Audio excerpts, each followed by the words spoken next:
On behalf of the Student Advisory Committee of the Institute of Politics here at the Kennedy School of Government, long name, yes I know, but we are proud to have you here and proud to have our guests here tonight to discuss the war powers and the proper balance between the Congress and the President. And I'd like to introduce to you Professor Mark Peterson, who will introduce to you the rest of the speakers tonight. Professor Peterson.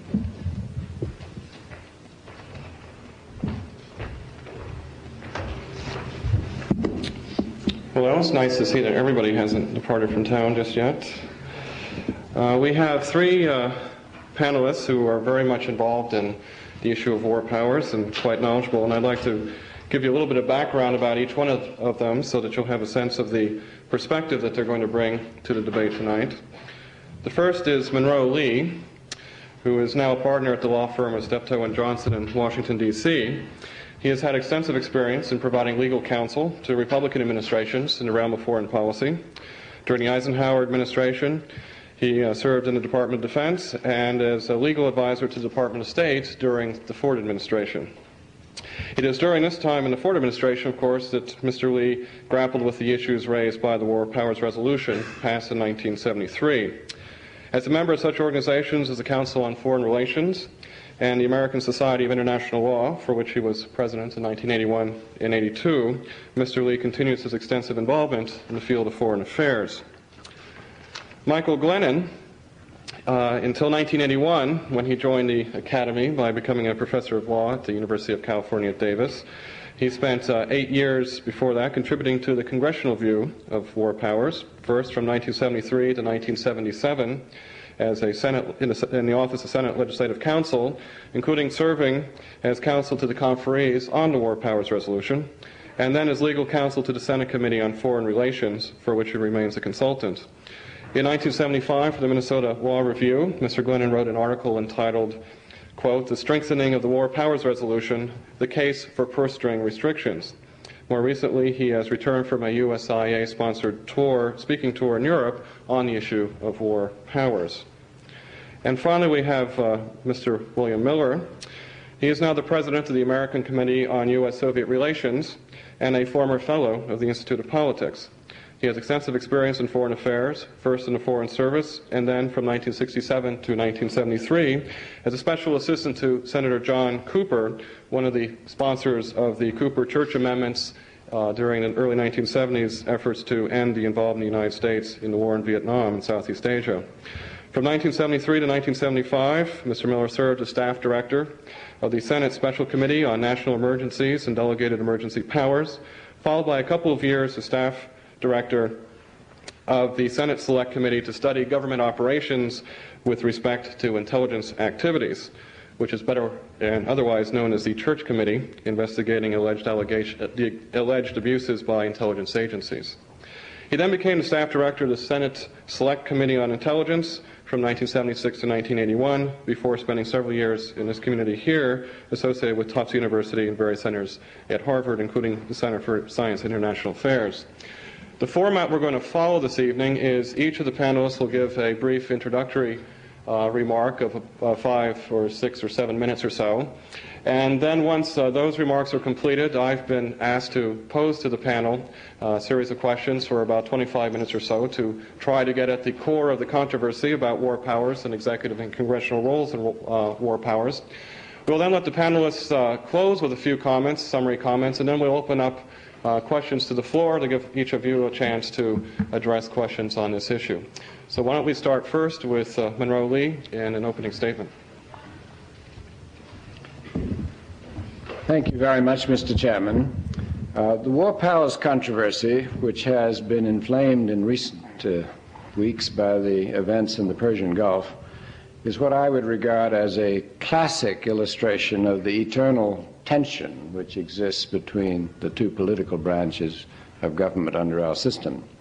The basic document, of course, is the Constitution, but it provides no more than a framework for regulating the respective roles of the two branches. In Article 1, Section 8, we find that Congress has a specific power to declare war and to legislate under the necessary and proper clause. In Article 2, the President is designated as responsible for seeing that the laws are faithfully executed, and that he is the Commander-in-Chief for the armed forces, and that he is to receive foreign representatives. On this very scanty framework, a number of traditional rubrics have been engrafted, in part as a result of constitutional theory, and in part as a result of the give and take of political action between the two political branches. I am not, frankly, one of those who decries the lack of a greater specificity.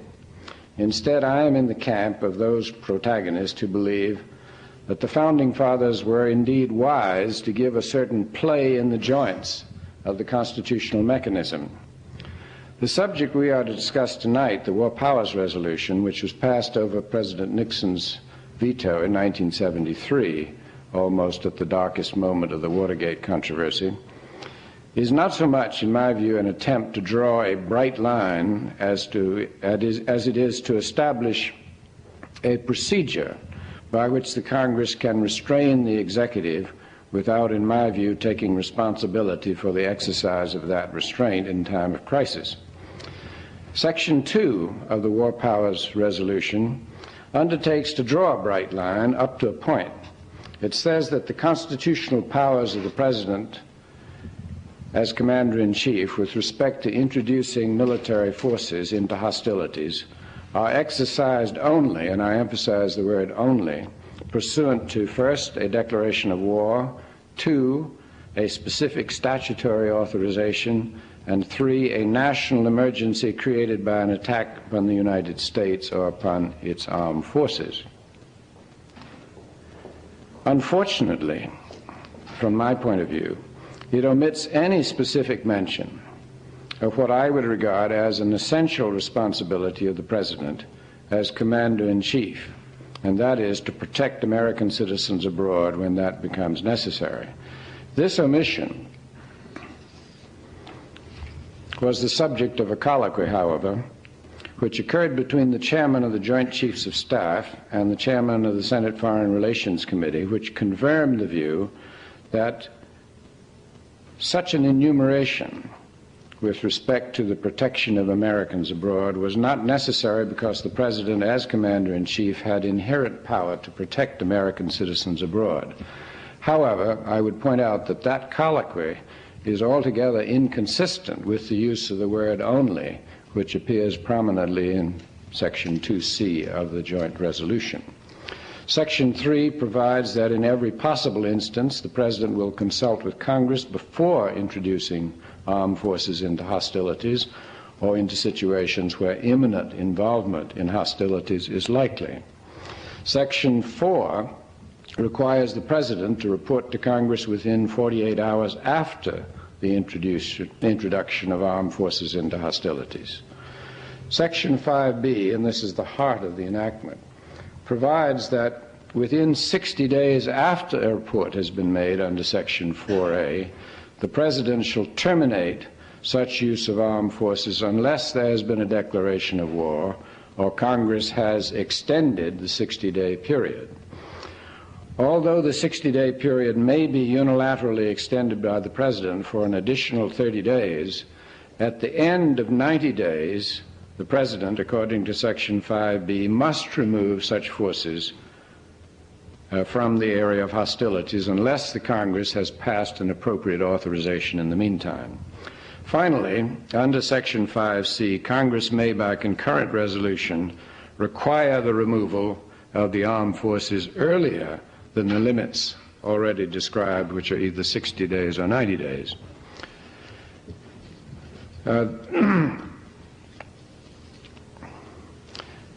Legislation by means of concurrent resolution, or more accurately, I should say, attempted withdrawal of a legislative authority after it has been once given by means of a mere concurrent resolution has been the subject of intense constitutional debate in the last 10 years or more.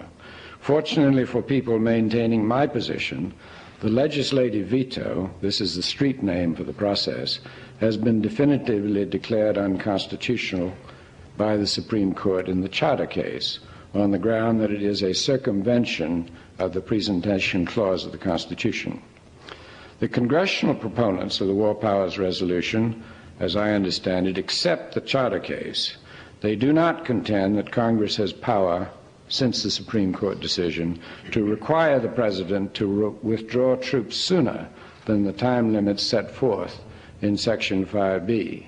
However, there is an even more basic constitutional objection to Section 5B, and is one that has not yet been definitively passed upon by the courts, if indeed the courts would ever be willing to take the jurisdiction in this kind of a case.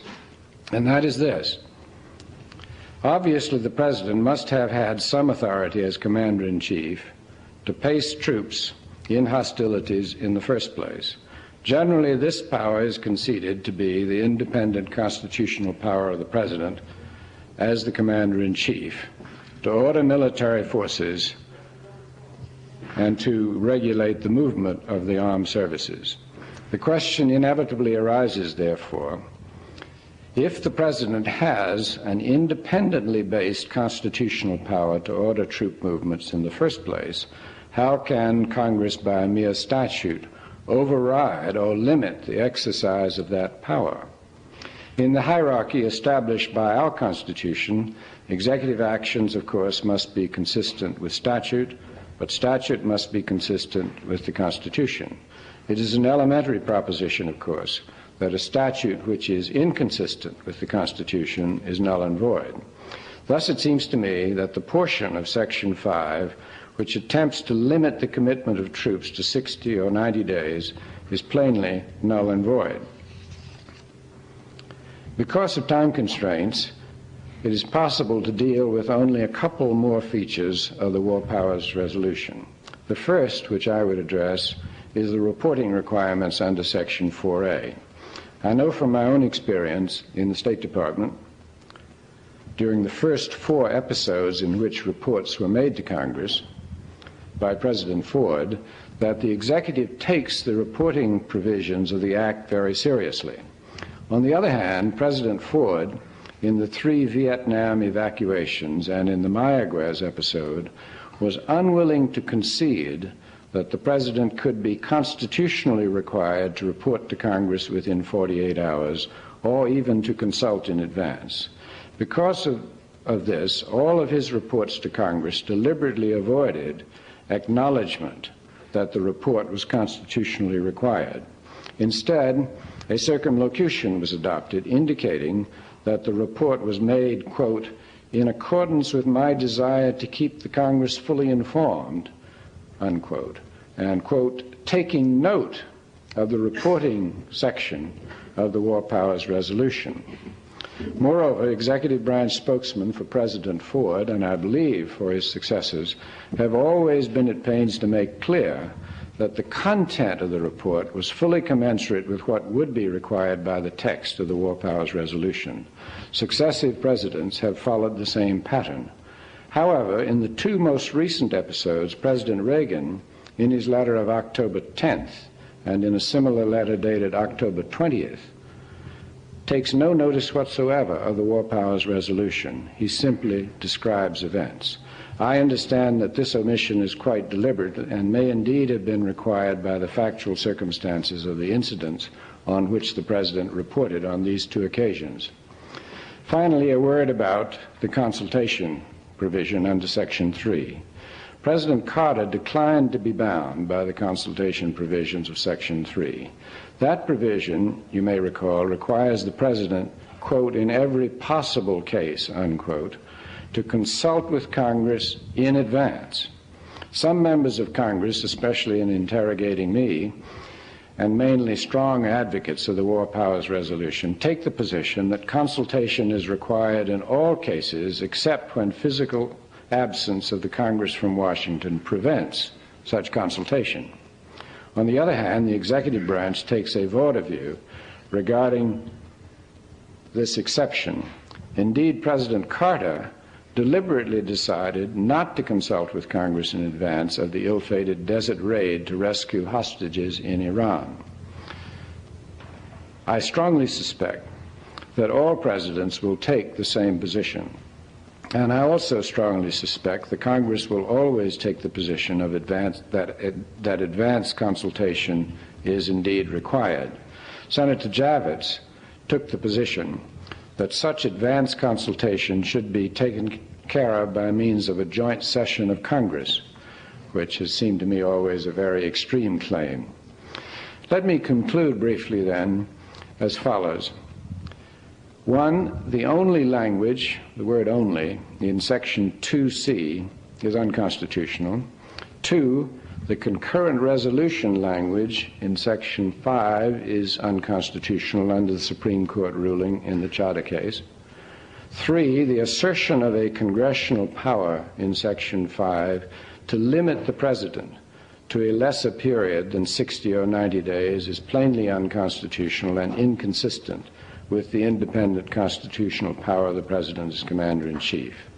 Four, the advanced consultation and the 48-hour reporting provisions of Section 3 are unconstitutional, at least to the extent the President is exercising an independent presidential power. Five, the constitutional infirmities of the War Powers Resolution are so pervasive, 4 out of the 8 operative sections of the Act, that the entire statute is null and void. And finally, quite apart from the pervasive constitutional infirmities, the statute is unnecessary and unwise. I say unnecessary because the Congress has other means and ample authority to withhold funds and bring an end to warlike misadventures by the executive. As Senator Fulbright has said, it was not lack of congressional power in the Vietnam case, but rather lack of congressional will.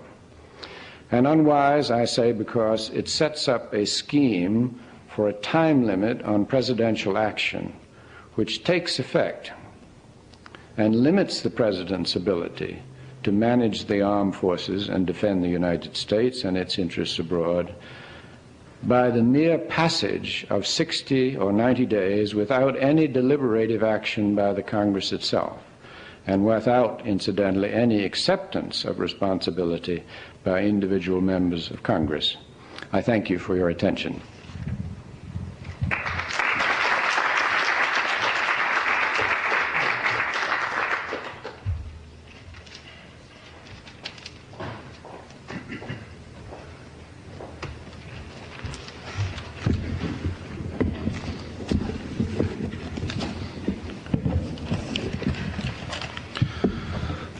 Professor Peterson, thank you for inviting me to be here tonight. It's a special honor to share the platform with two so distinguished speakers as Monroe Lee and Bill Miller. Monroe surely is one of the most agile lawyers to serve in the Office of Legal Advisor in recent years, and Bill Miller, as staff director of the Senate Select Committee on Intelligence, the Church Committee, presided over what I regard as some of the most important work that the Congress has ever done, so it's a real privilege to share the podium with them.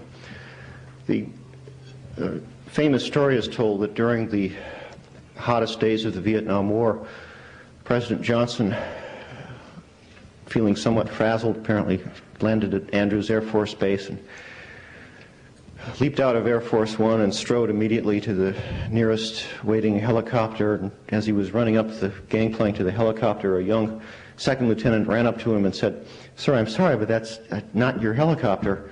And Johnson looked down at this shivering young fellow and said, "Son, they're all my helicopters." That is a sentiment apparently shared by President Reagan, who believes and has reiterated on a number of occasions recently that he considers the War Powers Resolution unconstitutional, although I don't think he's gone so far as I believe Monroe just did in suggesting that the Act in its entirety, including presumably the title, this Act shall be known as the War Powers Resolution, is invalid. I want to, in any event, address myself to the suggestion that the time limits are invalid, because I think that's the most serious challenge that can be leveled against the War Powers Resolution. I might say I agree with Monroe Lee that the specification in Section 2C is unconstitutionally narrow. It's just the congressional opinion, however. It's hard to see how that could be invalid. I think the President does have a narrow authority to rescue endangered Americans located abroad. I think also that the legislative veto in Section 5C is unconstitutional. That's clearly severable from the rest of the resolution. The reporting requirement in Section 4A1 has not been challenged by any administration, including the Reagan administration, and I must at this point confess that I do not stand before you as an impartial, objective commentator on this. I'm the attorney of record for the 110 congressional plaintiffs in Lowry against Reagan challenging the President's violation of the resolution in the Persian Gulf. In that litigation, no one in the administration has taken the position that the reporting requirement is unconstitutional. Indeed, the administration has acknowledged that no constitutional issue is presented by the reporting requirement. Finally, the administration has not suggested that the consultation requirement is unconstitutional, nor, I believe, did the Carter administration. The Carter administration position was that when the reporting or the consultation requirement says, in all possible instances, this for security reasons, the Iranian hostage rescue mission just didn't happen to be one of those instances when it was possible to consult with the Congress. It wasn't unconstitutionality, it was impossibility. Let me, however, get to the main part of my remarks in my remaining few minutes here. Monroe suggested that the 60-day time period, and that really is the guts of the resolution, is invalid because it impinges upon the inherent power of the President. That's really the central issue. Now, he didn't elaborate on why or where the President gets this inherent power. I want to talk about the flip side of that question, where the Congress gets the power constitutionally to enact the War Powers Resolution. And I want, in unfortunately the most cursory way, because we've got very limited time, to review the functional attributes of the Congress that commend it as a foreign policy decision maker. Second, take a look at the constitutional text. Third, make some comment on the constitutional practice since the earliest days of the Republic. Fourth, look at the framers' intent, and finally conclude with a word about the case law. First, much is said about the institutional attributes of the President, but it is worth noting, I think, at the outset that there are substantial functional attributes that commend Congress as a foreign policy decision maker. A policy normally cannot be sustained for any significant period of time without broad public support. If a policy can't be sold to Congress, odds are it can't be sold to the public. Congress acts as the public's representatives. It brings to foreign policy decision making the public's diversity of views. Executive officials normally are chosen for their support of an administration's policies. No men generally are former administration officials. In Congress, on the other hand, much the reverse is true. On foreign policy issues, virtually every significant opinion normally is represented. Diversity of viewpoint in foreign policy decision making is therefore useful as an end in itself. It gives members of the public a sense that their own viewpoints have been heard and considered. Diversity is thus crucial for purposes of legitimacy. The nation benefits if the process is seen as regular, as producing decisions as a matter of right. When the range of opinion voiced in the decision-making process is seen as overly narrow, its legitimacy suffers. A case in point is the administration's diversion of funds from the Iranian arms sales to support the Contras. A decision-making process removed from the full panoply of public, or at least congressional, opinion easily falls prey to the peculiar distortions of groupthink, to the pressures that cause the myopia of the quick fix to be mistaken for the insight of statesmanship. Diversity of viewpoint is equally useful as a means of avoiding error, as a means of achieving consensus. The greater the number of viewpoints heard, the greater the likelihood that the resultant policy will reflect accurately the common interests of the whole. It is perhaps for these reasons that the Constitution's textual grants of war-making power to the President are paltry in comparison with and clearly subordinate to its grants to Congress. The primary source of the President's war-making power, whatever its scope, is the Commander-in-Chief Clause. The President shall be Commander-in-Chief of the Army and Navy of the United States and of the militia of the several states. In addition, Article 2, Section 1 vests the executive power of the United States in the President. That's it. That's all the Constitution has to say about war-making power for the President. Contrast that with the grants to Congress of war-related powers. Congress is vested with the power to lay and collect taxes, to provide for the common defense, to define and punish offenses against the law of nations, to declare war, to raise and support armies, to provide and maintain a navy, to make rules for the government and regulation of the land and naval forces, to provide for calling forth the militia to execute the laws of the Union, suppress insurrections and repel invasions, to provide for organizing, arming, disciplining the militia, and for governing such part of them as may be employed in the service of the United States. I go through that constitutional text because we often lose sight of the fact that the language of the Constitution, the words of the Constitution, have to be our starting point in any discussion of the allocation of the war-making power. And the proverbial man from Mars, if he were to come down here and read the text of the Constitution, surely would be stunned to hear, based on this language, that the Congress lacks the authority to enact this resolution that we're talking about here tonight. In addition, I want to point out there is the provision called the Necessary and Proper Clause, which is set forth and reiterated in the War Powers Resolution itself. The Necessary and Proper Clause being that in Article 1, Section 8, Clause 18, which authorizes Congress to implement not only its own powers, but all other powers vested in the government or any department or officer thereof, unquote. Now, given these textual provisions, it is not surprising to conclude upon examination that the framers intended to confer primacy on the Congress in war-making activities. I, like most other commentators on this question, could read you page after page after page of quotation. Let me skip those and just point out two that are, I think, fairly representative of the intent of the framers, something that the Reagan administration and the Meese Justice Department seems to think is important in these issues. I'm inclined to pay less deference to the intent of the framers, but for their benefit, I think it's worth calling to their attention a couple of the more salient observations of those who wrote our Constitution, beginning with James Madison, the father of the Constitution, who wrote Jefferson that he believed that, quote, the Constitution supposes what the history of all governments demonstrates, that the executive is the branch of power most interested in war and most prone to it. It has accordingly, with studied care, vested the question of war in the legislature, unquote. Hamilton, no admirer of legislative power in the Federalist 69, explained the meaning of the Commander-in-Chief Clause. He said, quote, the President is to be Commander-in-Chief of the Army and Navy of the United States. In this respect, his authority would be nominally the same with which that of the King of Great Britain, but in substance much inferior to it. It would amount to nothing more than the supreme command and direction of the military and naval forces as First General and Admiral of the Confederacy, while that of the British King extends to the declaring of war and to the raising and regulating of fleets and armies, all which by the Constitution under consideration would appertain to the legislature, unquote.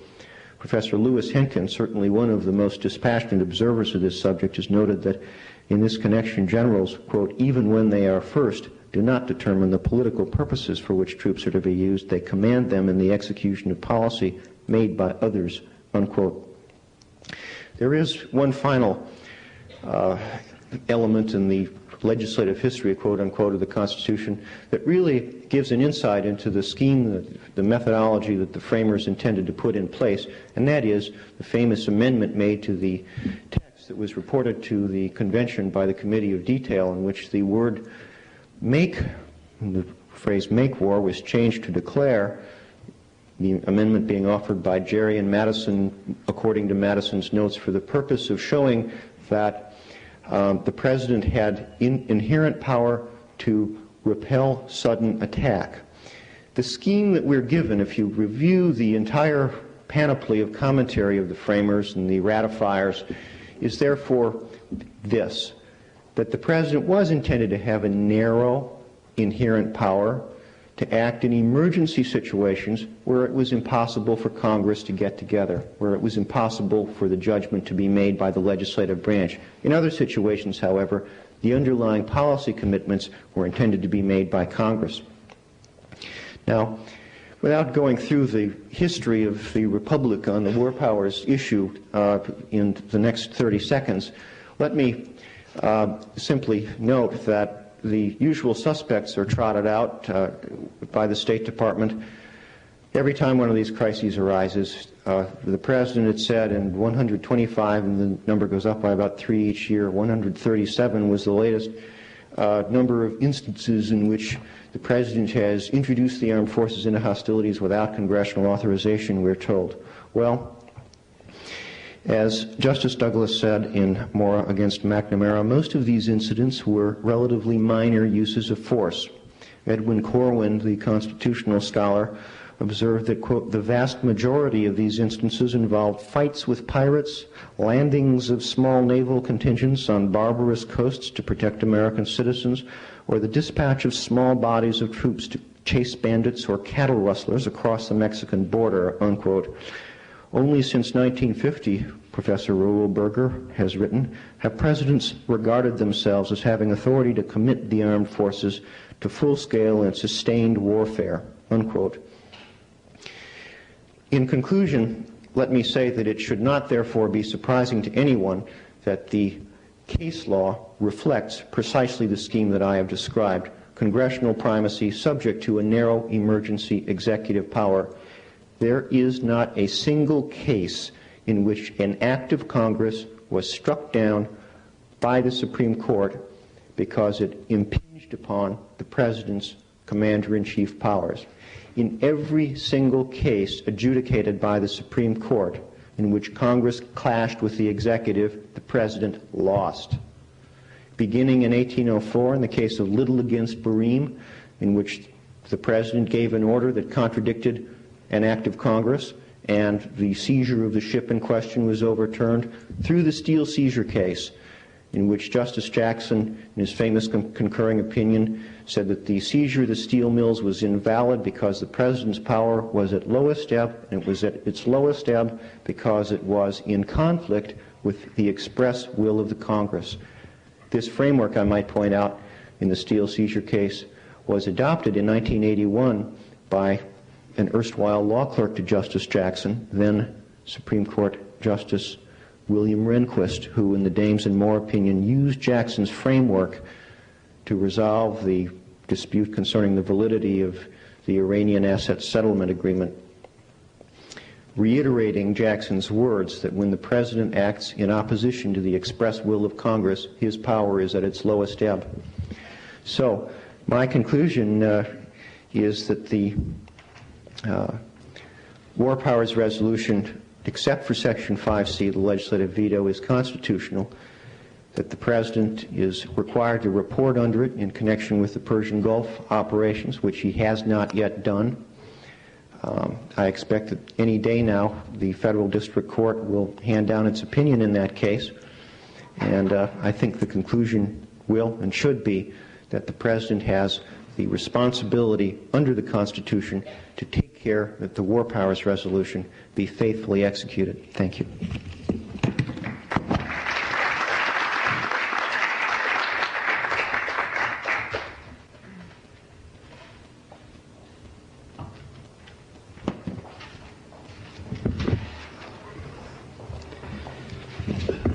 It's a pleasure to come back to Cambridge. It's been a year or so since I've been here, but it seems every time that I come, the discussion is on the War Powers Act or some problem that involves the constitutional balance, some malfeasance of office, some problem of governance. And it's appropriate that we're talking about it in this place. I'd like to take a little different tack, if I might, and talk about why the War Powers Act came into being and what it is a part of in the effort of the Congress and the government generally to strike a constitutional balance about the war-making power. That is, those questions of national security, the making of war, providing for the national defense, and carrying out our foreign relations generally. You've had in the last several months a very interesting session on the Cuban Missile Crisis, bringing the Soviets and Americans involved in that fateful moment when we almost went to nuclear war. And it was clear from the participants that it was a very near thing.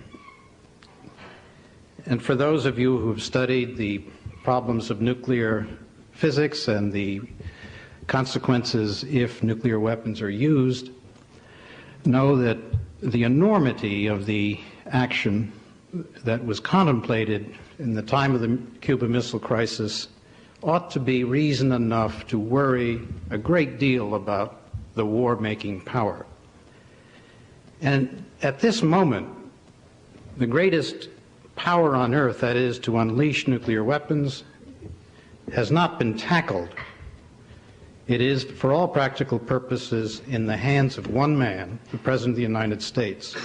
And yet it is the most awesome war-making power. Certainly it is not what the Founding Fathers had in mind about the control of that kind of awesome power. The War Powers Act was the result of about 10 years of effort to try and strike a constitutional balance. I go back to 1964, and perhaps the Cuban Missile Crisis a year before that, to make the point that we entered into a war in a formal way in the Tonkin Gulf Resolution. And that is the germ, almost a bacteria, you might say, for the War Powers Act. For those of you who've studied the Tonkin Gulf Resolution, you know that the facts as presented in 1964 turned out to be not quite the case. There was perhaps deception. There was certainly error in the presentation of the facts.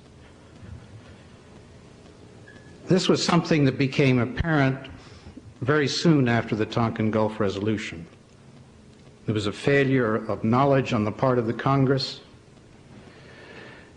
There was a failure on the part of the executive branch to square with the Congress. And a huge mistake was made. And as we know, and we painfully know, we got deeper and deeper into a very difficult war, undeclared. Over 50,000 lives were lost, many billions of dollars, great harm to our foreign policy and to our national reputation. Certainly the Vietnam War was a major reason for the War Powers Act. There were other cases. There was the ABM issue and SALT, in which the information necessary to make a sensible judgment about whether it was a good or bad thing was not provided to the Congress in an objective, complete way. It has generally been the pattern of successive administrations to provide information to those who favor their policies, to limit it to those who oppose it, and that was a fundamental question. Then there was the issue of other failures. The Dominican Republic invasion by Lyndon Johnson, the reasons for it, the failure of a whole series of covert actions, and certainly the failure of a lot of foreign policy and economic efforts throughout the world. It was only as a consequence of failure that Congress decided that it had to pull up its socks, not only as an institution, but the government generally had to look at the whole issue of how the governance of foreign affairs, national security generally, could be managed. In the immediate post-war period, the executive branch had organized itself to take up the responsibilities of world leadership, and it was more or less in a position to do so because of the World War II experience. And as you all know, the National Security Act of 1947 really codified things that were begun in the Second World War. A unified Department of Defense, a central intelligence agency, and the NSC, a coordinating body for the executive branch for all those things that are done externally, but in secret. It was the beginning of large-scale secret activities. It was the beginning of a world responsibility. It was the beginning of a whole new pattern of activity and governmental process. And it was not until the mid-60s that Congress began to see that it was necessary to adjust its process to take account of these changes that had taken place in the post-war period. And it did this by a series of legislative acts. The first were the hearings on Vietnam, which were really what went wrong kinds of hearings. And in one very significant hearing by the Undersecretary of State, Nicholas Katzenbach, he described the Gulf of Tonkin as the functional equivalent of a declaration of war, which led to a lot of things, not the least of which was Eugene McCarthy's determination to oppose Lyndon Johnson, and the whole war effort to end the war really stems from that moment. But after those hearings, a very important resolution was passed, which is little noted. It was called the National Commitments Resolution. And this was almost a theological document which said that the United States cannot make a commitment abroad except by a treaty or a statute or a joint resolution.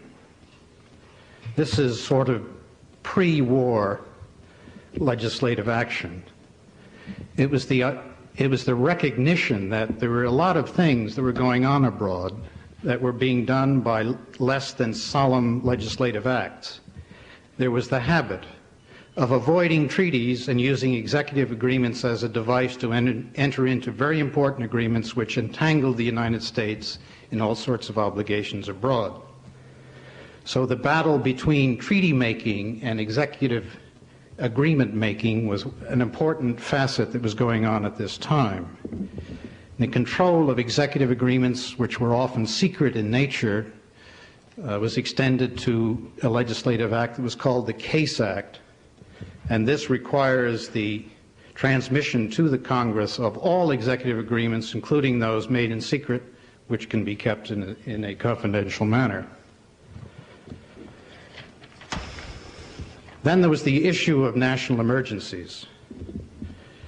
At the time of the Vietnam War and up until 1976, the United States was operating under 4 concurrent states of national emergency. And these states of emergency had put into force several thousand statutes, which included the ability to place people in detention camps, seize property, and expend in large amounts money that was not appropriated by Congress.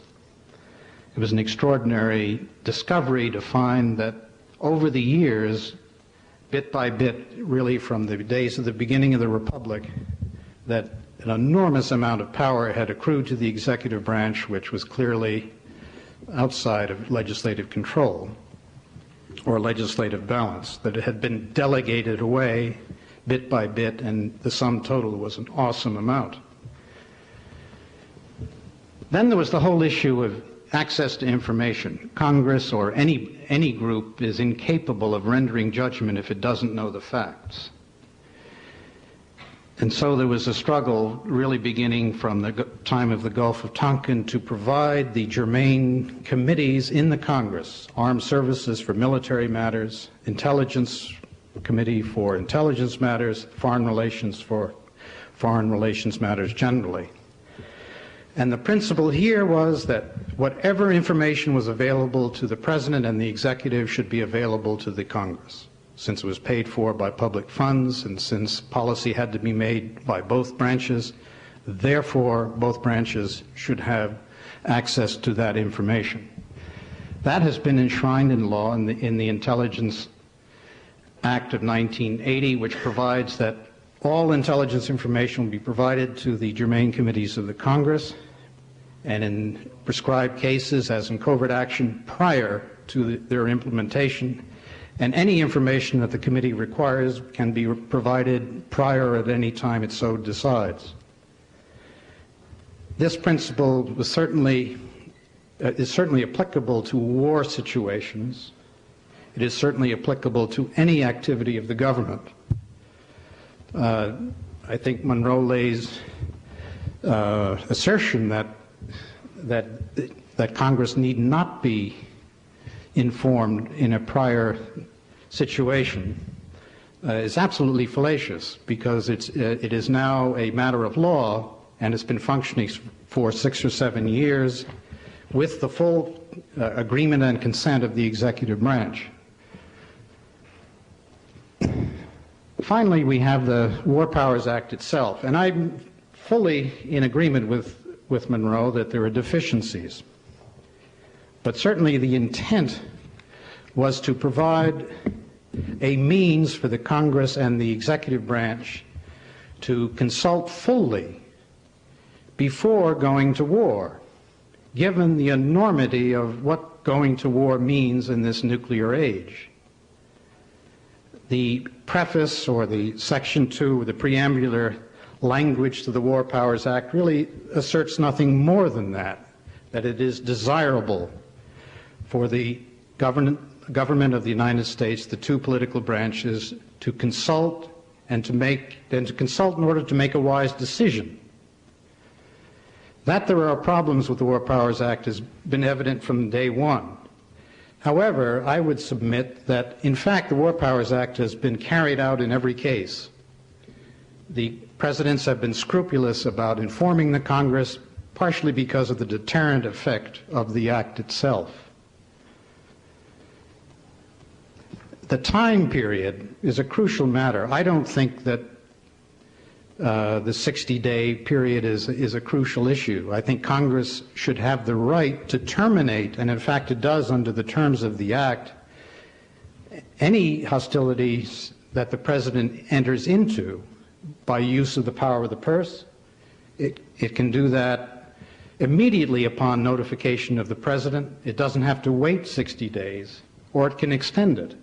The whole issue is that the Congress consider, consult, and they do the wise thing together. Now, what's happening in the Persian Gulf at this point is that most of the members of Congress and the Senate are in agreement with the executive branch that there's a mess there, that reflagging is a bad arrangement, but it's probably the best that we can devise at this point. There's constant consultation. There was prior notice.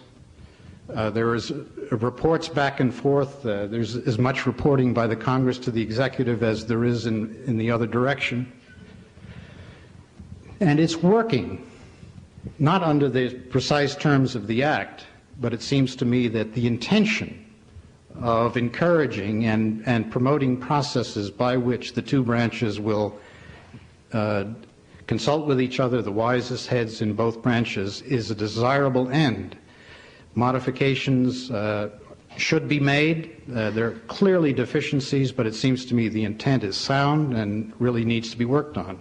And as a school of government here at Harvard, it seems to me this would be a worthy project of governance for you to undertake. Thank you.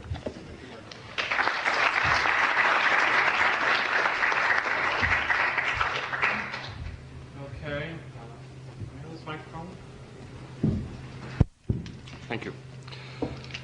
Well, thank you very much for a set of comments that in many ways laid out the entire framework of the problem, both the history of and the context of the resolution, the executive perspective on it, and the argument for a congressional role in war power making.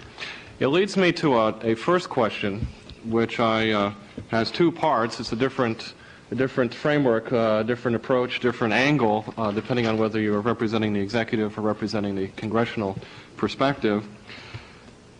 I was struck in hearing the arguments again about the constitutional position of Congress in these issues, how the framers, and fairly explicitly indicated in the Constitution, particularly in the notion of the capacity to declare war, that the framers did not intend for Congress to perform a post hoc role in war making, the kind that is most effectively accomplished without a War Powers Act. And in fact, the War Powers Act was getting at a sense, the War Powers Resolution was getting at a sense that Congress ought to be involved from the beginning as well as a check at the end.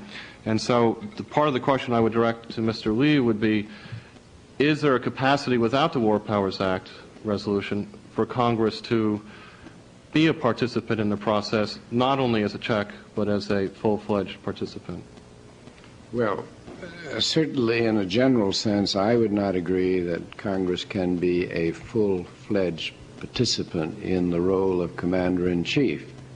We had too much of that at the time of the Revolution, and we had plenty of disasters militarily because of the fact that Congress was intervening in military matters. I much prefer to see that left to one individual with the responsibility fixed upon him. Now, you raise a point which I'd like to emphasize since I touched on it only briefly. I do regard, and I think this is a key point, the War Powers Resolution as unnecessary. I think this was the point that is borne out by Senator Fulbright's comment, that it was not a lack of power but a lack of will in Congress, which meant that it was unable to stop the Vietnam War as soon as some members of Congress thought it should have been stopped. Now, there isn't the slightest doubt that constitutionally Congress can cut off the funds. But I stand in the same position as William Howard Taft, who made a lecture during the period after he had been president but before he became Chief Justice, that as long as Congress provides the money for the support of military forces, the president can send them where he chooses to. And I think that still is the basic constitutional position. I don't see anything in what Mike reviewed in connection with the so-called founding fathers' history of this subject which really disputes that.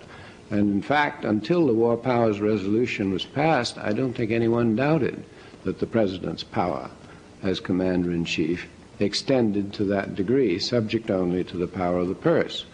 That is an adequate power for the Congress to have to protect its interests. Let me lead from that, actually, and ask Mr. Glennon, one of the basic parts of your argument about the authority that Congress has, or the legitimacy that Congress has in enacting a War Powers Resolution, speaks directly to what Mr. Lee mentioned, which is, in fact, you've laid out a very elaborate series of powers that Congress already has. And to follow up the argument that he's made, in fact, Congress doesn't need any more statutory authority. It already has it. It has it in the Constitution very clearly in Article 1. What is the need for a War Powers Resolution? Well, Congress, of course, had that power during the Vietnam War. It had the power to cut off the funds to end the war.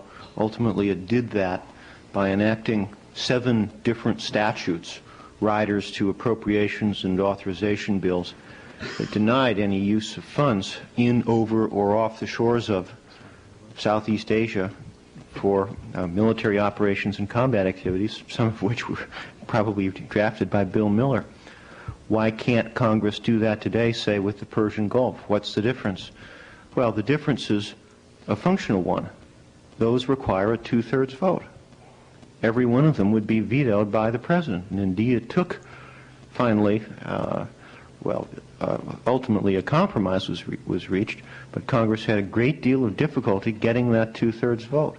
The purpose of the 60-day time period is to, as Monroe correctly said, cause the hostilities to come to an end at the end of that period without having to enact legislation over the president's veto. Effectively to state that at the end of that 60-day period, the emergency, such as it is, has come to an end. Now, why is it necessary? Well, because Congress has seen that there is a certain rally round the flag mentality that surrounds the introduction of the armed forces into hostilities at the outset. There's a reflexive reaction to support the president, and the theory is that it ought to be easier to get out of war than it is to get into it. Yeah, sure, Congress can always cut off the money. I certainly, however, I must say, would not go so far as Monroe does in saying that as long as Congress provides some money, presumably for the Pentagon, the President's free to spend it to send the armed forces anywhere to do anything in the world. I mean, it seems to me that that view effectively renders the congressional power over the purse a nullity.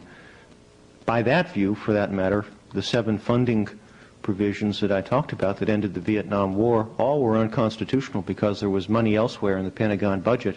The President could always have reintroduced the armed forces under that very theory. Let me just pose a historic hypothetical situation. As Mr. Miller made very clear, the context in which War Powers Resolution was introduced and passed was one that was very much linked to a variety of foreign policy issues, but particularly the war in Vietnam, and the fact that it was not just a limited engagement, not just to protect Americans abroad, but was in fact effectively an declared war. If there had been a War Powers Resolution prior to Vietnam, would we have had a different resolution of that conflict? Or are there a set of political factors of the sort that were just mentioned that would make it very difficult for Congress, even with a resolution, to respond and restrict the executive? Anything? I'm not sure that I share Bill Miller's belief that the War Powers Resolution works very well. In fact, I think it's generally been fairly ineffective. I don't agree that as Bill suggested, that presidents have carried it out in every case. President Reagan failed to submit a report a couple years ago when the Marines were engaged in hostilities in Lebanon. 20 Marines were killed in a 10-day period, and the administration continued to maintain seriously that the United States Armed Forces were not involved in hostilities, or a situation in which imminent involvement in hostilities was clearly indicated by the circumstances. The administration has failed to comply with the reporting requirement of the War Powers provision today. Part of the reason has to do with the fact that it's frankly not very well drafted. It's easy to fudge a report for technical reasons that we needn't get into at this point, that make unclear whether the 60-day time period has actually been triggered. There are other reporting requirements other than the one that requires the triggering of the 60-day time period. That's been done on occasion. Indeed, only one of the reports expressly triggered the 60-day time period, and that was the report filed while Monroe was legal advisor at the time the Mayaguez was seized, which expressly referred to Section 4A1. All the other reports would have left in doubt whether the 60-day time period was actually triggered. So, in answer to your question, I'm not sure that a president intent on flouting the law as hostilities in Vietnam gradually escalated would have failed in that effort. I'm fairly pessimistic about the War Powers Resolution, not its constitutionality, but its efficacy. And it seems to me that based on its history, if we could go back in time, we'd have to think long and hard about whether we would want to enact this legislation. It deflects attention from the underlying constitutional question, whether the President has the authority to do what he's doing. Nobody asks that in connection with the Persian Gulf. Does the Constitution allow him to do this? Instead, all the attention focuses on whether he's complied with the War Powers Resolution. First Mr. Miller and then Mr. Lee. I mean, the question you pose about if the War Powers Act had been in existence before the Gulf of Tonkin would have made any difference. I mean, there are other factors that you would have to add, such as full knowledge of the situation, information, and so on. And those hypotheticals are different. I'd like to make another reference to the time of the drafting of the War Powers Act, is that in the earlier versions of the Act, there was a period where there was a listing of all of the circumstances in which the United States might get engaged into hostilities. It was a great laundry list, and it was actually a very creative period, because people were coming up with all these bizarre circumstances that we can dredge up from the history of our country, and of course a much more bizarre series of hypotheticals in which it might be possible to get into hostilities. And the list was enormous. It went on for 4 or 5 pages, and one idea that Senator Javits had was to list all of these things and say you can't do this, you can't do that, and so on and so forth. And while there was support for that notion of having no-nos, it was finally defeated on the what about the things you haven't thought about, should they emerge, and if you have this large laundry list and it's not on the laundry list, you're really in trouble. However, the laundry list is very important because there was an effort to close in on the war-making, the free hand that the executive branch had in war-making. And a lot of it had been done in covert actions and paramilitary activities. The beginnings of the Vietnam War, as we know, were in the area of paramilitary activity and covert actions. And there was a desire to get at those circumstances which were less than declared war and try and put them in some governable position. And certainly the effort to bring intelligence activities under control through an oversight mechanism was one solution, but it had to be defined what intelligence activities were. The Armed Services Committee, through its appropriations power, has managed to govern, for the most part, the activities of the Defense Department. But it was in that area of so-called rescues, Mayaguez being one case in point, where the wisdom of going at the time that the President went has certainly been challenged in postmortems. The question of the rescue effort in Grenada, of course, has been challenged by some. The whole wisdom of the operations in Libya and Beirut and so on obviously have been questioned. This is not to say that questioning by the Congress plus the President will come up with a better result, but it might. And certainly it would be constitutionally sound to have the two branches involved in whatever uses of force that we employ. Mr. Lee? Well, I wanted to make the comment that I'm happy to have one point on which I can agree with Mike Glennon. I do not think the War Powers Resolution has been effective or efficacious. But from my point of view, there are very good reasons as to why it has not. The basic point is that a member of Congress receiving a hastily prepared, however conscientiously prepared report from the President and his staff in the State Department is required at that stage to decide whether he's for or against a particular military action. He has a right to be very uncertain as to what he ought to do. It's a moral judgment, among other things. And I don't think a member of Congress can ever be sure that within the time available he's going to get sufficient information and accurate enough information, even with the best kind of cooperation between the branches, so that he can make that moral judgment as well as he ought to. Now, I think that leads congressmen to shy away from taking that responsibility. I think it's human to feel that way. The Congress, after all, is meant to be a deliberative body, not an executive body. And the tendency which has been proliferating in recent years to micromanage the conduct of foreign policy, not to mention military affairs, has, in my view, gone much too far. Now, I think the same thing is happening in the intelligence field, I have to say, Mr. Miller. And if I were a member of Congress, I would not for a moment want to be on a select committee which had to pass on the appropriateness of covert activities.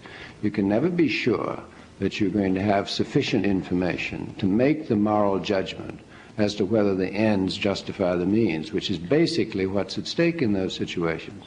Now, the tendency at the moment is for Congress to get more staff. Well, you can keep on getting more staff on the congressional side. They've already taken over the General Accounting Office, which used to be in the executive branch, and now it's proud to call itself a part of the congressional branch. There are all sorts of examples of that. You can proliferate this until it becomes absolutely absurd.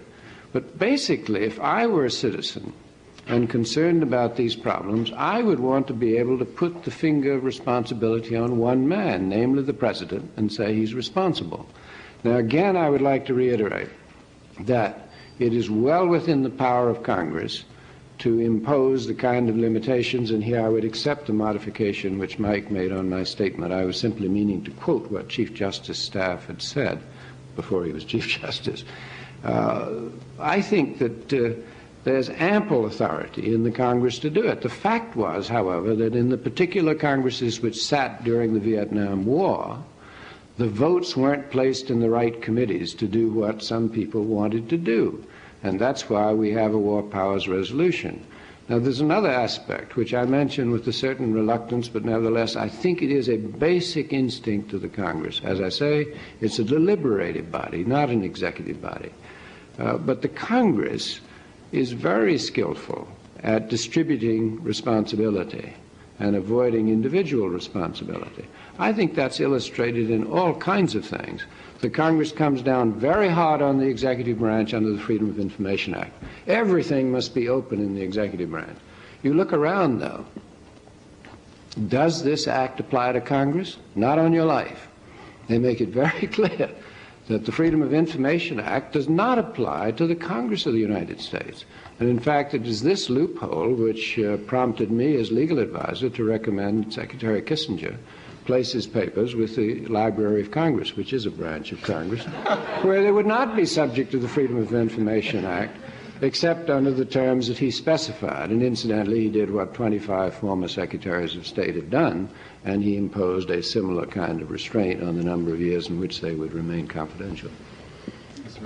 Miller? Yeah, I feel compelled to respond, at least in part.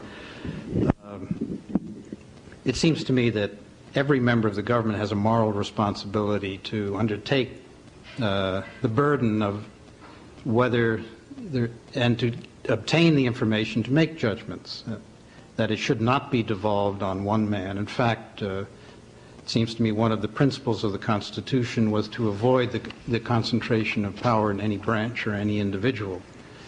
And it seems to me that the Congress, certainly those congressmen and senators who have responsibilities for foreign relations and armed services and what have you, have as much time and information as the president has, and in many cases more information and more time to deliberate and make wiser judgments. The real issue is to have as informed a government across the board as one can possibly have, so that we make the wisest possible decisions.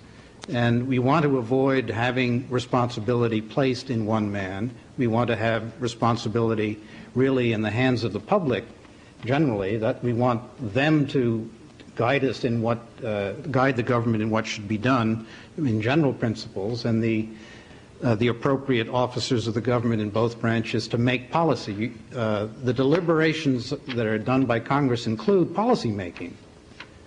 And certainly the biggest policy one can make in foreign affairs, or certainly one of them, are matters of war and peace. Certainly the use of our armed forces is a major question of national policy and should not be in the hands of one man, but rather should be the result of the full constitutional process, which means both political branches. In that context, about 2 weeks ago or so, former Secretary of Defense Caspar Weinberger was here, and it turns out the lecture he gave was not on the topic that was advertised, but was on the topic of the War Powers Resolution. And he made the argument there, quite expectedly, that the resolution was unconstitutional and was an inappropriate infringement on executive authority. He has also argued, or also argued throughout his tenure as Secretary of Defense, that for any kind of military action to be successful, it had to have the full support of the public, and that full support of the public translated into support of the Congress. My question is, given what has been said here, what means are there to assure that an executive, an administration is paying attention to securing that kind of support in the public as it is translated through the Congress, unless there is some kind of institutional device of the sort that the War Powers Resolution provides? Mr. Lee? Well, the point is repeatedly made that the President and the Vice President are the only officers of government who are elected by the whole people. The members of Congress represent particular constituencies. So if you're looking at it in a purely theoretical sense, you would say that the President is the genuine representative of the people. He faces the electorate at the end of his first 4 years, and he faces history at the end of a second term, if in fact he has it. Again, I make the point that rather than having a diffused responsibility, such as I think Mr. Miller favors, it ought to be a centralized responsibility so that the public can see who is responsible. Well, it seems to me that there is another body that is voted by all of the people, which is the Congress and the Senate as a whole. And there are moments, there are formal moments when they do come out with a single voice, and that's at the point of a vote. And then the will of the legislature is expressed, and presumably the will of the people through their elected representatives. And it's probably much more representative of the will of the people than the President and the Vice President of the United States in those circumstances. So it seems to me that what you want to do as a matter of governance is to bring the elected representatives collectively together to pool their sense of what should be done in particular circumstances. Could I respond again on this? I want to mention the Javits story, because after the Mayaguez affair, when I testified on that, Senator Javits preceded me, and he was asked by certain members of the committee, since you don't think the President properly consulted with the Congress in advance of the action taken in Mayaguez, how do you think he should have done it? And he said you should have convened a special session of Congress. That, I submit, is simply not a practical way of managing affairs. You cannot have an executive branch of the government which functions as a town meeting. The town meeting, the Congress, are all terribly important as deliberative bodies, but not in terms of meeting an emergency military crisis. And I think too much emphasis has been placed on the assumption that the War Powers resolution is the only way in which Congress can protect the public. In fact, what I think happened, and this is partisan history, of course, not in a political sense, but partisan on my part, it seemed to me that the Congress and the people were supporting the President in Vietnam until things began to go sour. Then Lyndon Johnson had the congressman sort of on the hip because they had agreed to the Tonkin resolution. So the natural thing is to say they were deceived in the information that was given to them. And then they began to work it around to the point where they were the great protectors of the public interest against the imperial presidency. None of that, in my judgment, is a fair reading of history. But to go back to the central point, and that is the automaticity of the cutoff of the President's power, which purports to be the central point of this legislation, that is a very dangerous thing. The President intervened in Korea. Would it have been an appropriate proposition? Would it have been appropriate regulation? Would it have been a responsible exercise of power if the President's authority to defend the South Koreans had been limited to 60 or 90 days, with Congress taking no action for which it had to be accountable? I don't think it would have, and yet that's what this resolution would require. Mr. Glennon? Let me begin by saying that I'm sorry to hear that Senator Javits said what he did, and I'm also sorry to hear that Secretary Weinberger said what he did. It's easy to set up a straw man in these arguments, and while Senator Javits was normally a pretty rational guy, I don't think you'd find many other members of Congress or proponents of congressional power arguing that the consultation phrase in the War Powers Resolution means that consultation with 535 members of Congress is required. That's the only time I've ever heard that suggestion, as a matter of fact. Second, Secretary Weinberger in 1984 debated at the Oxford Union, and the question was whether there is a moral difference between Soviet and American foreign policy. And he rested his case upon a very interesting proposition, and the proposition is this, quote, all of our policies, foreign and domestic, must be supported by the people. Maybe one, maybe 5 men in the Kremlin decided to invade Afghanistan. In contrast, we think you can't have a foreign policy if the people cannot control it. Who can doubt that we cannot literally do anything? We cannot send a soldier anywhere. We cannot spend a dime or a nickel or a shilling that is not approved by our Congress, unquote. think Secretary Weinberger was absolutely correct. I couldn't have put it any better myself. Thank you. Let me ask one more question, and then perhaps we can turn it to the audience. And that is, for all three of you, there's obviously a great deal of remaining debate about war powers' capabilities of both branches and the efficacy of the war powers resolution. You've all mentioned in one way or another the Persian Gulf situation. Is this going to be a test of the war powers resolution? Is it an indication that it's going to fail as a resolution? What do you think the future is going to hold in this particular case? Mr. Lee?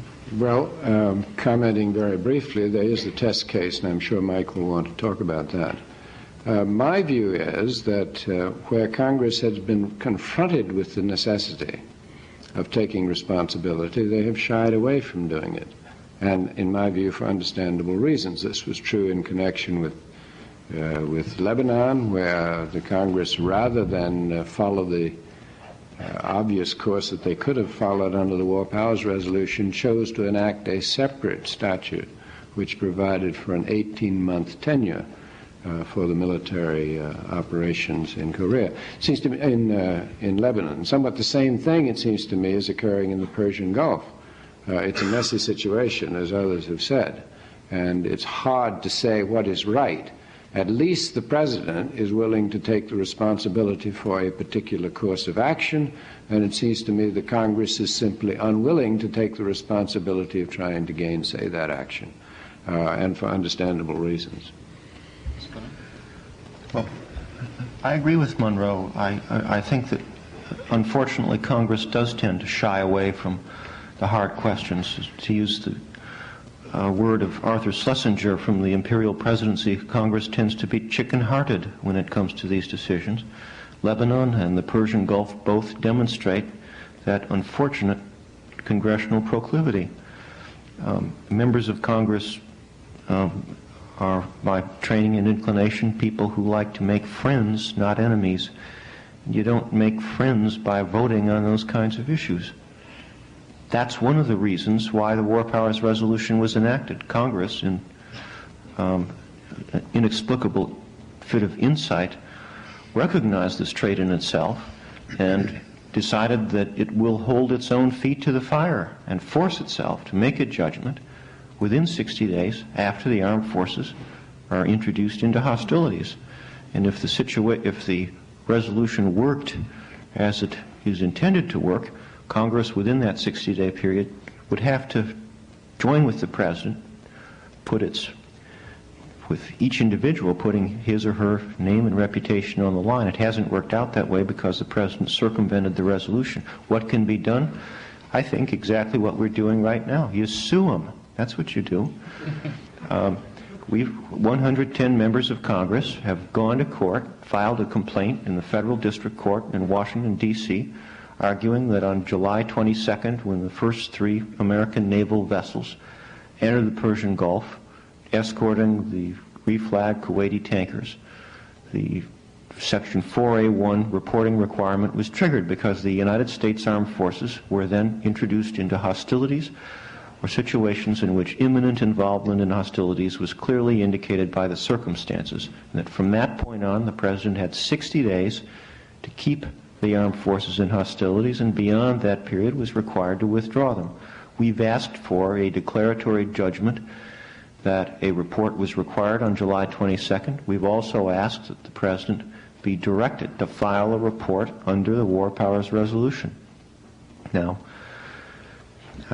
there's a Chinese proverb that suggests one ought never predict the future. If my ski trip, however, to Squaw Valley tomorrow were canceled, if I were not compelled to do that, I guess my prediction would be that we'll win. It's hard to understand why the President ought not be required to fulfill a simple reporting requirement, and there probably are hundreds of reporting requirements that pervade the legislative edifice of congressional executive relations. All we are talking about is a reporting requirement. the validity of the 60-day time period is not now at issue. The Justice Department, as I said earlier, does not argue that the reporting requirement is invalid. It argues that the reporting requirement has been fulfilled. It says, as Monroe has suggested, that if you look at all the information we've sent up since last June or whenever and put it all together and, put the collage together, you'll find out that it fits into the framework of Section 4A1. Well, our response is that's fine. Tell us what date that requirement was fulfilled. Tell us on what date the 60-day time period was triggered. They won't answer that question. What's the future? I think, and I agree at this point with Bill Miller, that if the Federal District Court were to order the President to file a report, I think he'd do it. No President has ever declined to obey a direct order of the Court.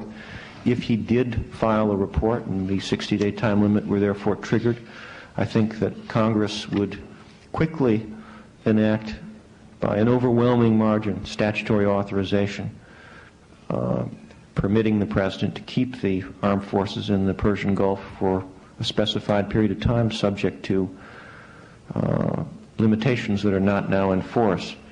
Consequently, I don't think, as President Reagan has said, that the validity of the resolution will be resolved in this case, because the case or controversy requirement no longer will be met once the 60-day time limit is waived by legislation. Once Congress enacts statutory authority, there will be no more dispute. The 60-day time period will not terminate.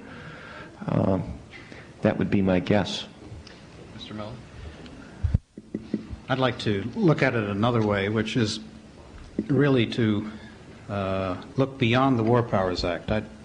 I think Monroe will have gathered that I see lots of warts in the War Powers Act. Certainly, its performance is an uncertain quantity, even though the substance of the intent of the act, that is to have people worry about it, consider it hard, try and do something about those circumstances, has operated in every case. I have come to the conclusion that it has not worked well, except for those broader purposes. The solution that I see, or the next step in dealing with this problem of governance, is to find an appropriate match for the NSC.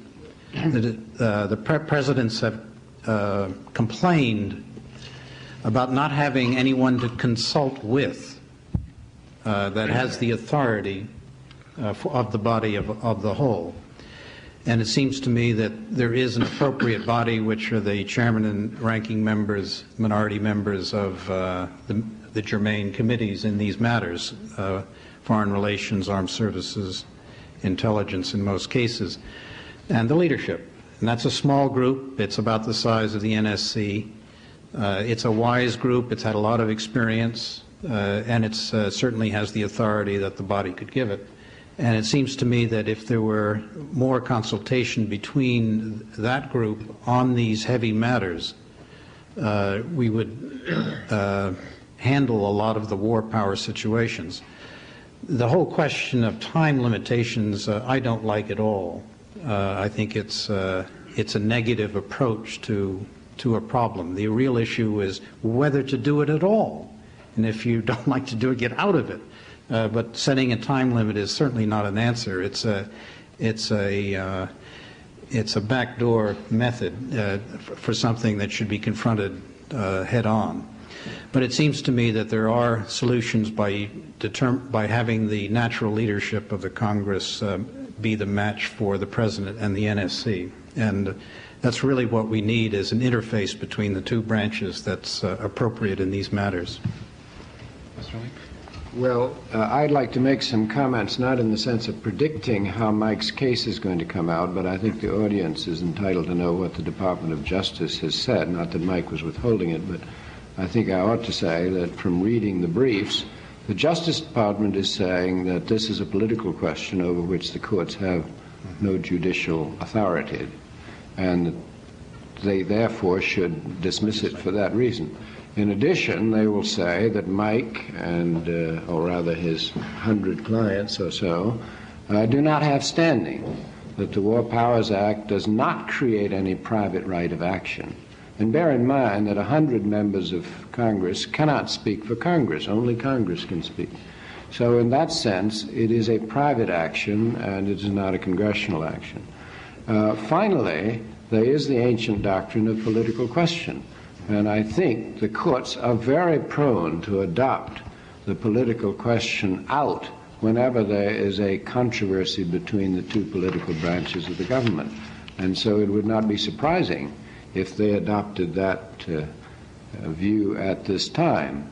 Now, that is going to mean that there will be no definitive determination as to the constitutionality of the various provisions which we have said, I have said, suffer from constitutional weaknesses. Finally, I saw an article by Peter Rodman, which is entitled provocatively, "The Imperial Congress." Rodman quotes from an episode that occurred during the Constitutional Convention when one member, a delegate, was proposing that there should be a ceiling on the peacetime army of the United States of 2,000 or 3,000 men.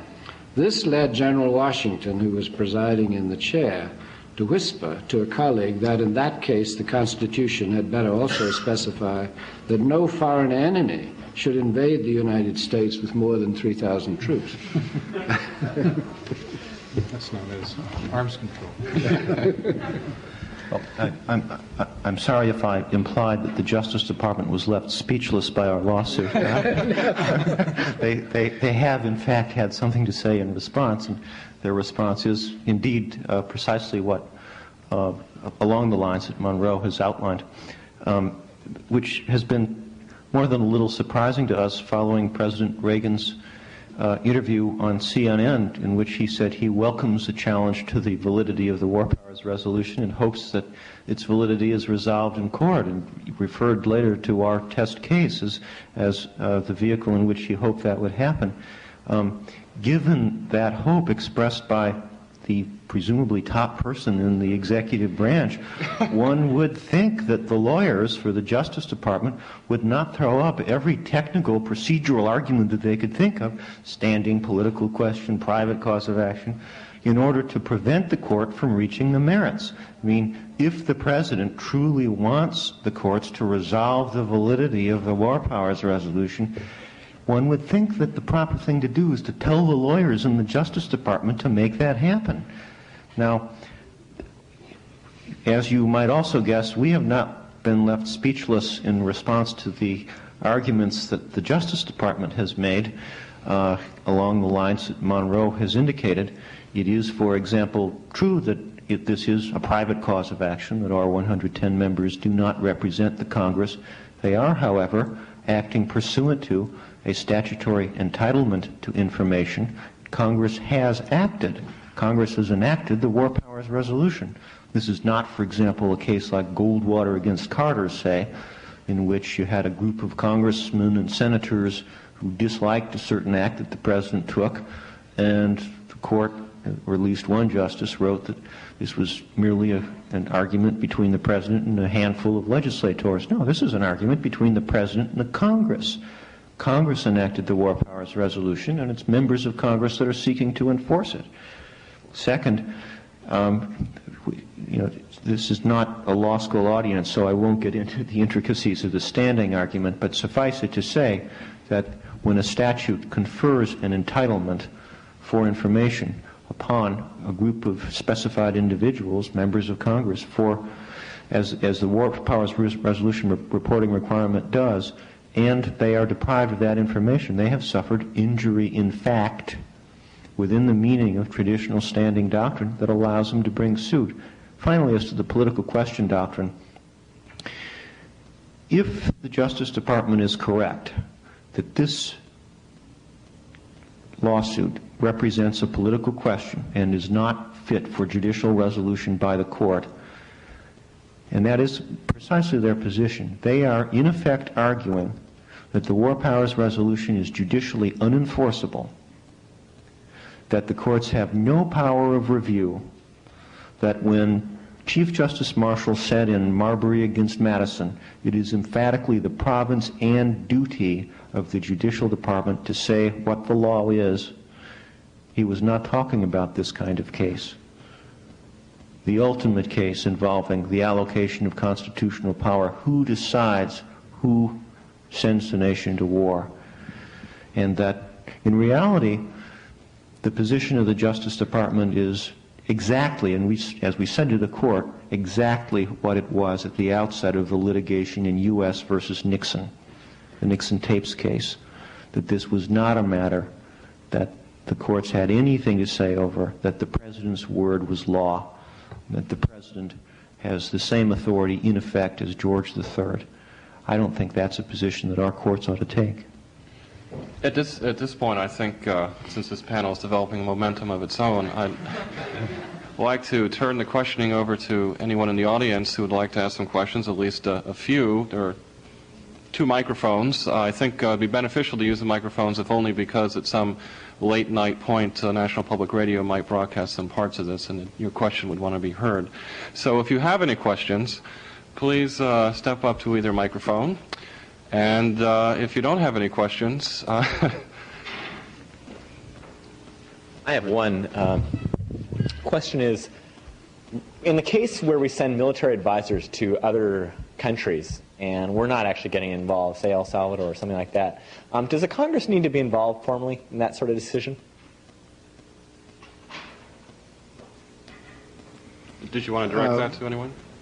I'd be happy to give my view on that. As far as military advisors to the South American countries, this has been something that was established by Franklin Roosevelt when he was Assistant Secretary of the Navy back in the 1920s. There is specific congressional statutory authority for allowing those officers to be salaried and paid by the foreign governments to whom they are accredited. You may say that's a very specialized case. As far as the modern military assistance program is concerned, there is a special requirement in the legislation which authorizes the granting of military assistance to foreign countries, including the transfer to them of surplus American military equipment, which requires that the use of that equipment be inspected by American officers. And that is the origin of the so-called MAG groups, the Military Assistance Advisory Groups. They are also there to perform another function, which is to advise the foreign governments as to what kind of equipment would be most appropriate for them to request under the military assistance program, and also to facilitate those purchases which foreign governments frequently make from their own resources from American suppliers.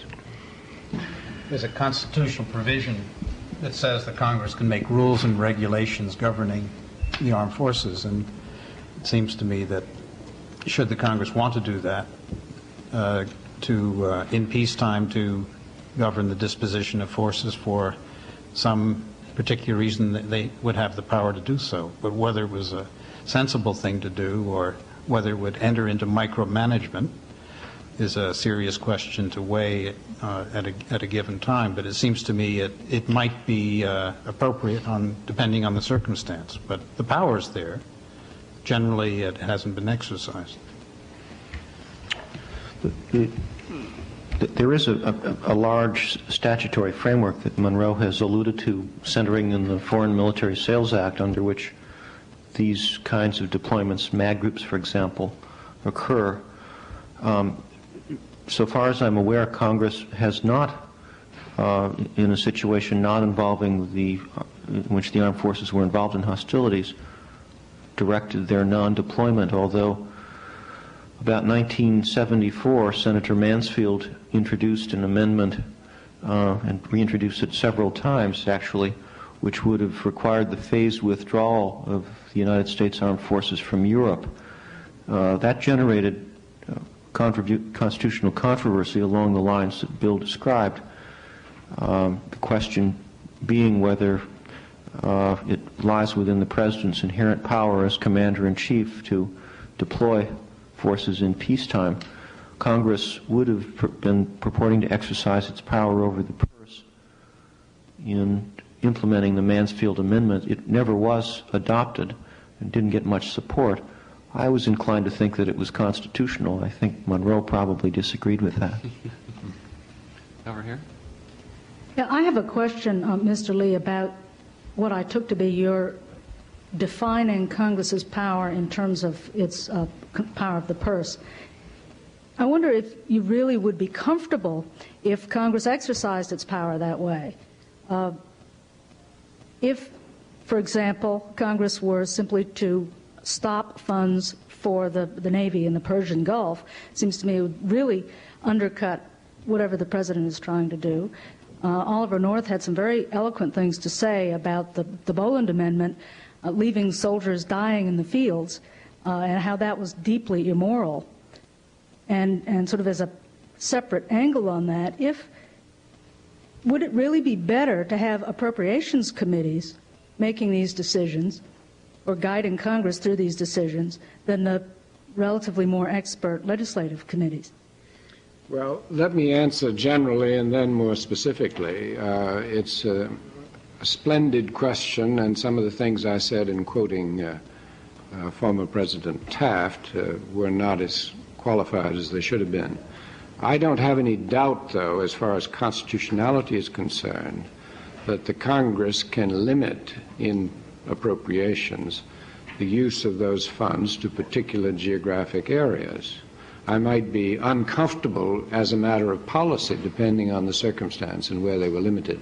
But as far as constitutionality is concerned, I don't have any doubt about that. And I think there the responsibility will have been clearly reflected in the statute. But speaking more generally, not every condition that Congress places upon an appropriation is constitutional. For example, during the time the debate was at its hottest about the Panama Canal Treaty, a member of the House proposed an amendment which read something like this in an appropriation bill: none of the funds provided herein shall be used to pay the salary of any officer of the executive branch who engages in negotiations to surrender American rights in the Panama Canal. Okay, constitutional? I don't think it is. I gave an opinion, although it ultimately was not required to be used, that is in the category of what's known as an unconstitutional condition. There's a chapter, I think, in Henkin's book which talks about unconstitutional conditions. During the Eisenhower administration, there was a particular pattern under which the appropriations committees operated. Later, a somewhat scandalous revelation was made about this. This would give appropriations to, say, the Department of the Army, and it would say at the end, provided that none of the funds provided herein for public works construction shall be used to construct any project until the Secretary of the Army shall have come into agreement with the chairman of the Appropriations Subcommittee from which this appropriation came. Now, Eisenhower signed a number of those bills with unconstitutional conditions, but in doing so, he made the classic statement, which is made by many presidents, that he prefers to construe this as not raising constitutional questions, et cetera, et cetera. The scandal related to the fact that it turned out some of the chairmen of these subcommittees of the Appropriations Committee had a regular relationship with the people who would have benefit from the contracts, and so it got to be something that fell of its own weight. Of course, during this administration, if the Panama Canal treaties were negotiated and the negotiators were burdened by the enactment of an amendment such as that described by Monroe, the task of continuing the negotiations merely would be assigned to Professors Secord and Hakim. So the problem was really a theoretical and academic one rather than more practical. Let's take one last question over here. Glennon, it's the same general topic. In reference to the idea that Congress already has the power to end hostilities by the purse, you said that while this was true, it was a difficult task because the two-thirds vote needed to override a certain veto. In this sense, is the value of the War Powers Act in that it circumvents the power of presidential veto? Yeah. Monroe's answer is yes.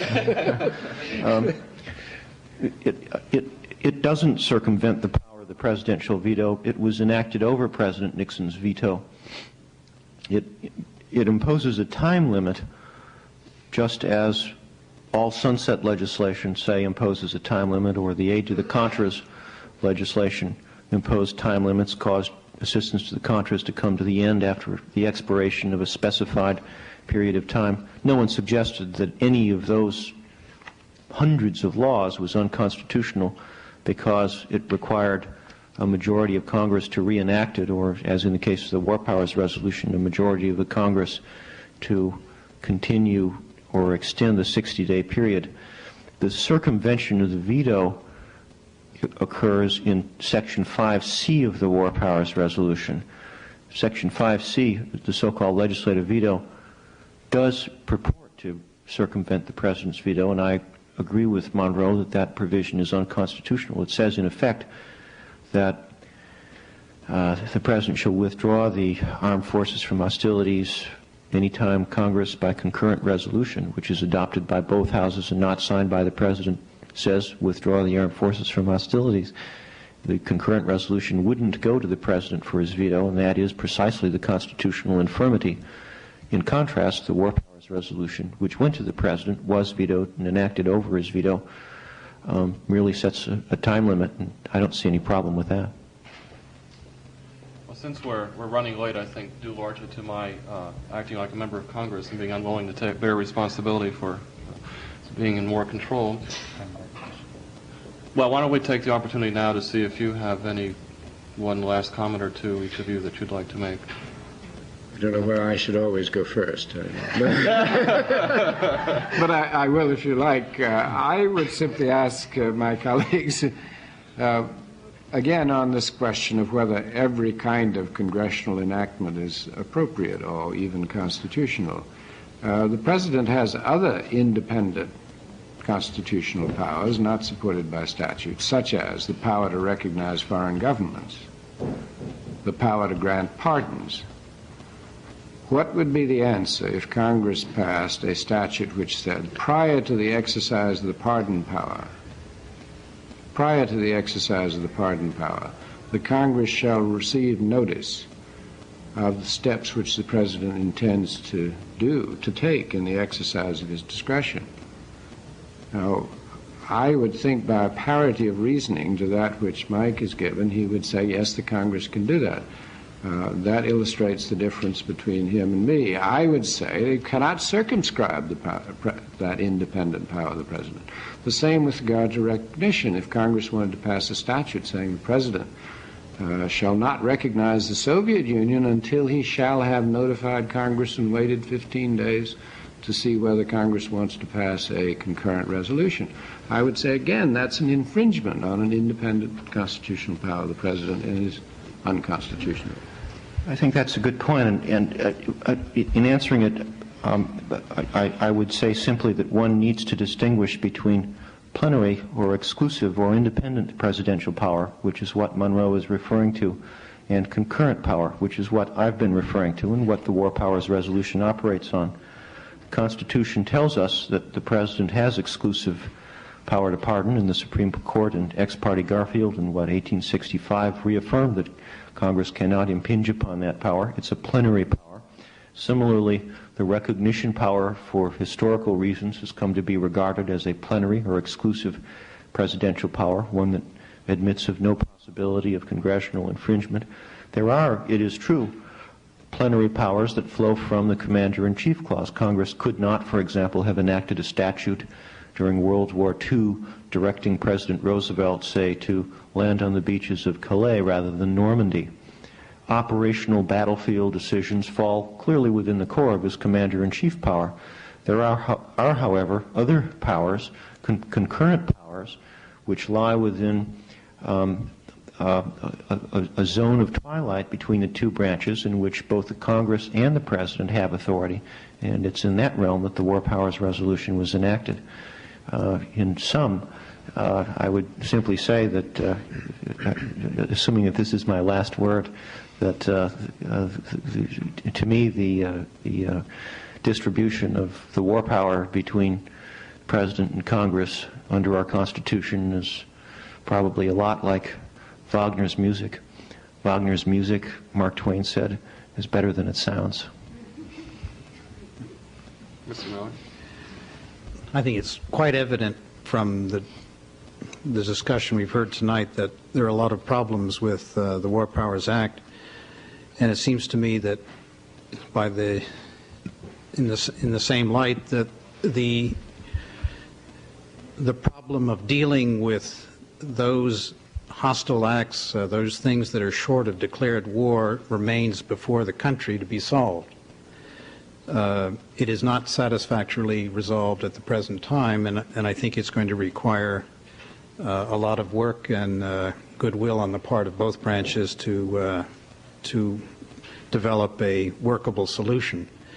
But it seems to me that we're moving in the direction of a solution by dint of experience, and that probably the next step will be a matching of the leadership of the Congress with the NSC and the President. Thank you. I'd like to thank each of the panel members, Mr. Miller, Mr. Glennon, and Mr. Lee, for coming here tonight to debate this particular issue, and to thank the audience for braving the last week of classes here to attend. And we will see you next time after the holidays. Thank you very much.